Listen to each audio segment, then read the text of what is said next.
Hi there, folks. Simon here. This is Tack University, a series that covers some tips and tricks and maybe just some things that I've learned along the way that I think may help bring your game to a higher level.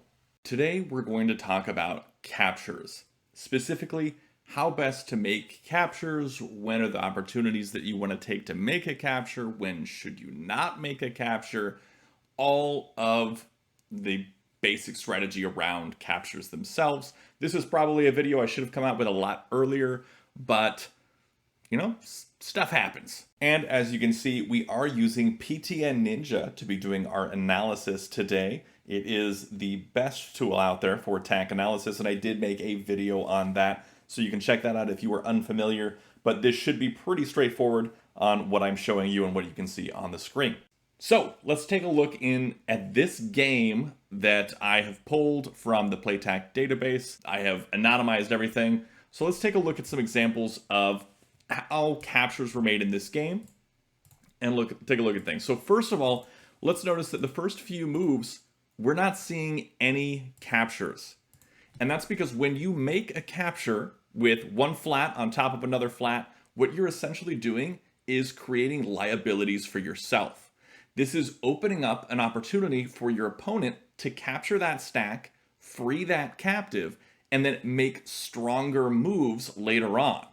And so typically what you'll see with top players is they'll avoid making flat-on-flat captures for quite a while unless it's really necessary. The majority of the captures you will see at the beginning will be either from a capstone, which is the most common, or from a wall. So let's take a look here. We continue. White is building towards this vertical and horizontal threat at the same time. They want to play here at f5 or f6 probably. Black isn't going to do anything to make any captures right now, except they're going to drop a capstone here.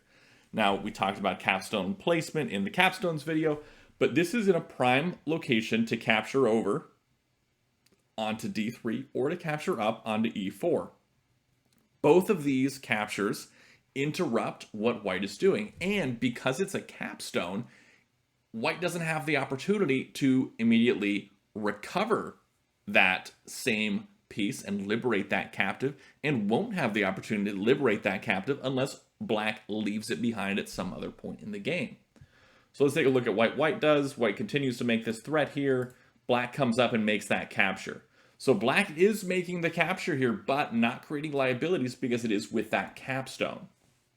So let's take a look at some more placements here because they are sticking to these placements. Not making any captures yet. You'll notice still no flat-on-flat captures this whole game. We are 11 minutes in. Still no flat-on-flat captures. Here's the first one. Black making this capture here. And the reason for it is a capture was necessary because white made a tack threat that required a capture. Now, if they had made a tack threat and there was a place that you could just drop a flat or a wall and it would stop it, that would be different. But this one requires a capture, so it's a forced move, and that's why the capture was made here, making this one at this point. White then captures up. And so capturing in certain situations makes a little bit of sense, but they open up opportunities for your opponent to then drop walls like here or here to be able to recover that captive and liberate it. That's a pretty standard tactic that you'll see in a lot of games, is when a capture is made, that white will drop either a capstone or a wall next to that stack to be able to recover it. And then in response, so for example, let's say that black drops a wall here to recover this captive. Well, white may not want that stack to be taken, so they may decide to just play here or even move this down to keep it away from the wall. Not the best of moves, but it does keep black from capturing over, recovering that captive, and then making a really strong positive flat count differential move in that direction, which may even lead to a Tinue. So a lot of strategy comes into when you should be making these captures and when you should not be making these captures.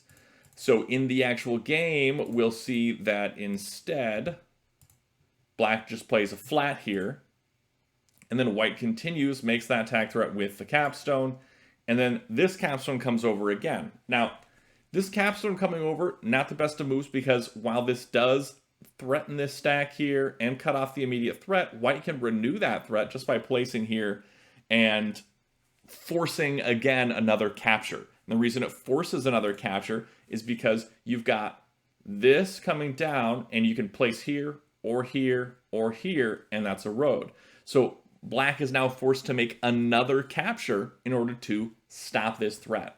And so that becomes sort of what you want to do in these games is you want to force your opponent to make subpar moves, and subpar moves typically are going to be flat on flat capture moves that you can then take advantage of by capturing with a wall or your capstone or something like that. And so white is avoiding making a capture down here with this flat onto e4. While it would allow the opportunity to liberate a captive, it would also give black the opportunity to capture that stack, get a powerful capstone. And so captures, you want to keep that in mind. You don't want to make too many captures unless they're necessary. This is a great example of a strong capture because black can just take this flat and move it over.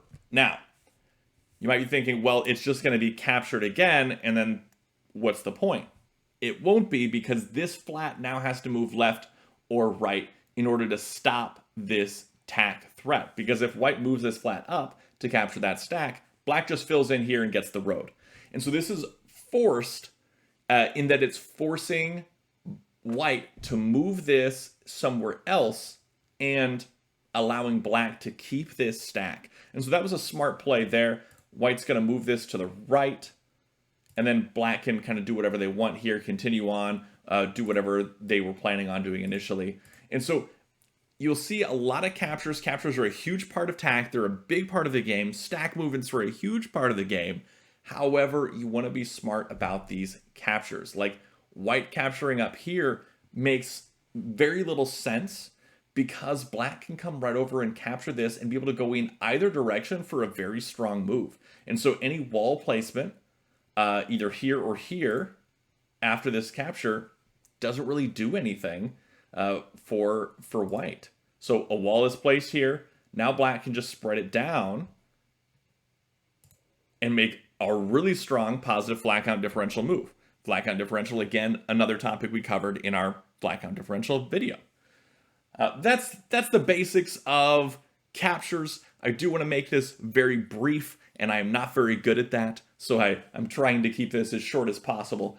But the main points that you want to take a look at are these. Number one, don't make flat on flat captures unless they're necessary, or you're sure that you can back them up with recovering them with a capstone or a wall shortly after. Number two, make your captures with capstones or walls when possible. Typically, when you've got a stack like this, you'll want to put a wall next to it so you can recover it. A wall like this, not as good as maybe a wall here because you could recover that, but it would stop that threat that's building. So use capstones and walls to recover captives that are underneath flats. And there are some other points, I'm sure, that I'm just not thinking of.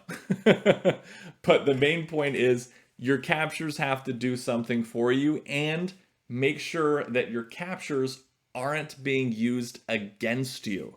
Because that's the biggest problem we see in newer players, is we see them make a capture that immediately gets turned against them and used offensively by their opponent. So, keep those tips in mind. That is all for today. Thanks for watching. Be sure to tune in to the next video in this TAC University series.